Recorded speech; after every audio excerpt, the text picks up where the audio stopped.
Marty here with Warehouse and Operations as a Career. I hope you enjoy our show each week, and we're offering up something you can take away from it, and it helps you in your career somehow or some way. We have a lot of fun sharing our experiences and really enjoy getting to throw in an opinion or two every once in a while. And don't forget about our Facebook and Twitter pages where you can find us using that little @ sign. WHSEANDOPS. Oh, and the Warehouse Equipment Operators Community Group on Facebook. It's a great place for everyone to share their day and thoughts with a like-minded set of individuals. Well, I tell you what, as they say, on with the show, I guess. So let's talk about some of the little things that happen to us as warehousemen and transportation employees on literally a daily basis, and why it's important we always stay focused on our jobs and our positions. I was speaking with someone who had just received a corrective action for a minor incident with a piece of equipment. He was placing a pallet with a counterbalance forklift, and as he was reversing from the pallet, the back of his forklift hit a fire extinguisher that was hanging on an end cap just adjacent from the wall slot that he was working at. The butt of his lift kind of raked the fire extinguisher from its hook, and it fell to the ground. There wasn't any real damage. It did go ahead and discharge, however, making quite a mess and broke the handle off. Now, he did the right thing and reported it immediately to his supervisor. As we've learned, we need to always report any incident, no matter how small it is, immediately.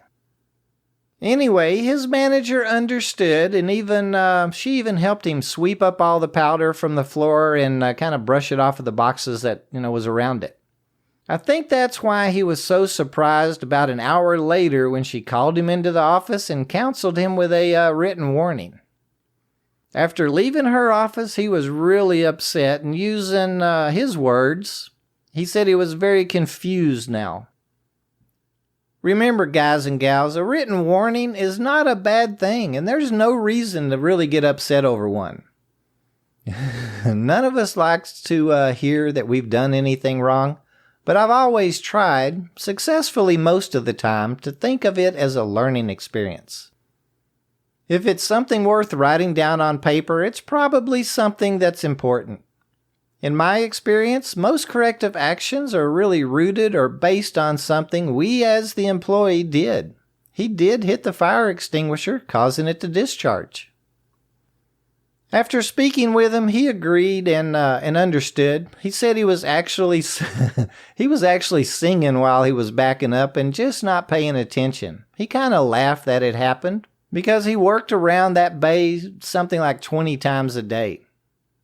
I've heard he's turned in 4 or 5 near-miss thoughts recently, so in his case, that little talk accomplished what it was intended to. The employee is working on staying focused and actually noticing things that could rear up as a problem in the future for himself or others. That story reminds me of another associate. He was a pallet sorter. His task is separating the good wood from the broken pallets, responsible for neatly stacking good pallets up in nice stacks for the receivers and selectors, and loading all the broken pallets or bad wood onto a trailer to be sent out for repair. He had showed up on a Friday to work his shift, but had forgotten his steel-toe shoes, and his supervisor, of course, wasn't going to let him go to work. Well, that upset him quite a bit, but he lived fairly close, so he went home and got him and came back to work. After lunch, he went over to his soup, and they're pretty good friends anyway, but he apologized to his boss, telling him that a few minutes earlier, while he was reaching up to drag a pallet off of some bad wood, that it slid down and landed right on the toes of his boots. If he had had his tennis shoes on, it would have smashed his toes big time. Needless to say, he wasn't upset with his boss anymore, at least for the rest of that day. You know, here at WAOC, we talk a lot about rules and why we have them in our industry. I think that's a good example of a valuable rule. 99% of the time, nothing's going to happen until it does. Another quick story, kind of along the same lines. A selector was pulling a case of balsamic vinegar, 4 1 gallons, What it was has nothing to do with the story unless you've smelled balsamic vinegar before. Anyway, she broke one of the glass bottles, dropping the case on her pallet too hard, and it cracked on the bottom. She grabbed it pretty quickly and got it over to the side of the end cap to a trash can, so it didn't leak the whole gallon onto the floor, but it did make, a fairly good-sized mess. She didn't stop to clean it up, and she really meant to tell the sanitation guy, but you know how we all get busy, and she just didn't do it. Well, on her next batch, driving through the same aisle, her pallet jack slid as she was trying to stop, and she ended up hitting an upright and breaking a case of another item. Once again, as an employee, she was really upset when she was written up on a warning report for not, reporting the original spill, and received 2 points on her safety record for hitting the racking and damaging another case with her jack. Rules. Boy, I tell you, rules seem to be that one thing that us as humans constantly have issues with or that we regard as unfair. Of course, they're only unfair when we're the ones that didn't follow them. I had a buddy that just got a ticket for riding in the HOV lane as a single passenger. An HOV lane, which stands for high occupancy vehicle, is a lane that you can drive in if you have 2 or more people in your vehicle. And now, of course, he's really upset with the cost of that ticket. He knew what the lane was, what it was for, and the cost of breaking that particular law or rule, yet he's guilty of ignoring it. On a bit of a heavier note, I know an order selector that was creeping his jack, meaning he was walking along beside it, just reaching over and rolling the throttle forward as he walked it down the aisle because he had several slots in a row to select from. Sure enough, another selector turned into the aisle and bumped the back pallet of his load, moving his jack forward, pinning his ankle in between the rack and his standing platform. If he'd been standing on the platform, riding the jack properly, or following the preferred work methods that he'd been taught, he would have saved himself a lot of pain and the 6 days of lost wages. I don't know what it is about rules and why us as humans struggle with them so often. We know they've been written to avoid something from happening or to ease our lives in some way, but the human nature in us wins out sometimes. Again, 99% of the time, there's no cop there when we make that left-hand turn from the center lane to avoid waiting our turn, or we can jump in the HOV lane, when we're in a hurry, or run that red light so we don't have to wait 2 more minutes on the next one. 99% of the time, nothing happens, but that 1 out of 100 can be expensive or bad, life-altering, or even life-ending. The same holds true in our work lives. I don't know why we get upset when we're clearly, most of the time, admittedly doing something, the wrong way and someone calls us out on it or we receive a corrective action.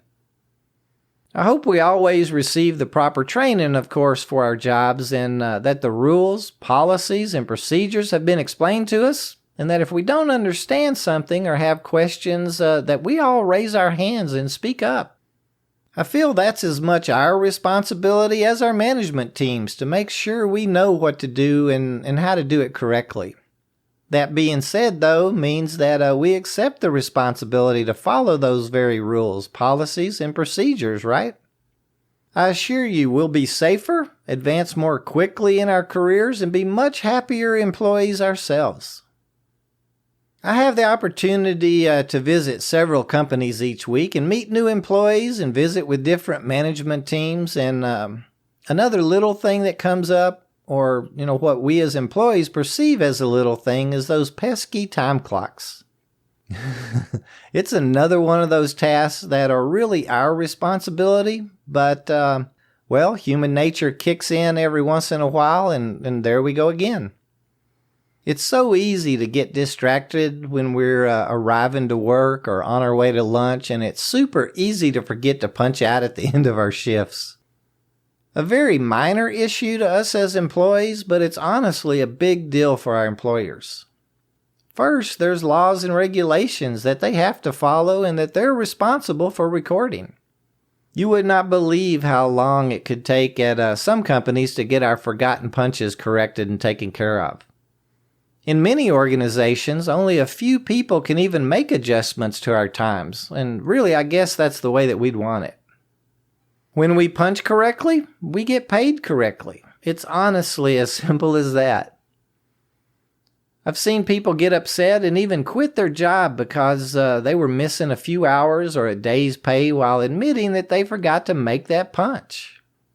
I couldn't really blame them for being upset, but the company was trying to get the individual the money as quickly as possible, but it just couldn't happen that Friday. I felt for him, but hey, it starts with us punching in and out. It's going to happen. We're all human. I tell associates to see their supervisor, though, as soon as they realize a punch has been missed so they can start the process to get it corrected for us. One thing that we don't think about sometimes is our weekly payroll has to go in or be processed by Tuesday each week for us to get those checks on Fridays. If our supervisor turns our time in on Monday morning, it's gone and usually sent within 24 hours. That's really just another little thing to us, but wow, what an impact that little rule can have on us as employees, our companies, and in some instances, our families. Well, enough of the little things. I'm sure we all have 100 examples or stories that we could share. I know I've had all these things happen to me before, and I've had my feelings hurt because I was counseled about it. But in the end, I'd like to think that I realized I was the responsible party and that I learned from it. Let's see, what do we have coming up? Next week, we're going to talk about logistics, what it is and all the opportunities that those positions, they have for us or that they can bring us. And I've had a couple of questions on 3PLs too. I'm going to reach out to some subject matter experts and we'll get an episode put together on them too. It'll be fun kind of learning about all those opportunities. Well, thanks for checking in with us here at WAOC today. Shoot us an email to host@warehouseandoperationsasacareer.com if you'd like to comment or suggest a topic for us to look into.